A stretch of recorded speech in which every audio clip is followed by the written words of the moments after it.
உலகத்திலேயே இவர் நீச்சமாகறதுக்கு சந்தோஷப்பட வேண்டிய ஒரே ஆள் நீங்கள் தான். ஏன்னா அவர் 12 கூடையவர் 3 கூடையவர் விரையாதிபதி. ஆனால் ஆகட்டும் சார் சந்தோஷம், எனக்கு நீச்சம் வருவது குறைவது என்பதால் லாபம் வரப்போகிறது ஒரு பொருள். Minus into minus equal to plus. நீச்சம் பெறுகிறான் புத பகவான். அப்போது சுபமங்கள காரியங்கள் எல்லாம் 8ஆம் தேதியிலிருந்து 23ஆம் தேதிக்குள் உங்கள் வாழ்க்கையில் நடக்கப் போகிறது. அதற்கான அச்சாணி 8ஆம் தேதி நடக்கின்ற முதல் புதனுடைய பயிற்சி. ரைட்.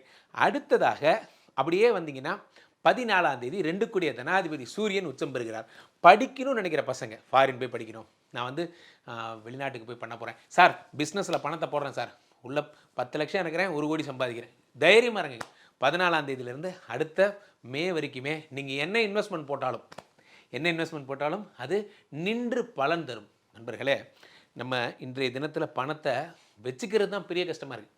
ஏன்னா எங்கே இருந்தாவது ஒருத்தர் வர நம்மளையும் குழப்பி விட்டு நம்மளை கூட்டு போயிடறாங்க, அதில் இன்வெஸ்ட் பண்ணலாம் இதில் இன்வெஸ்ட் பண்ணலான்னு. நண்பர்களே, நீங்கள் ஒரு இன்வெஸ்ட்மெண்ட்டும் பண்ண வேணாம், நீங்கள் பணத்தை பத்திரமா வச்சுக்கிட்டாலே போதுங்கிறது தான் கற்றுக்கிட்ட நீதி. இப்போ 2 கூடிய சூரிய பகவான் உச்சமாகும் பொழுது நீங்கள் எடுக்கிற முடிவை நீங்கள் செய்யுங்க.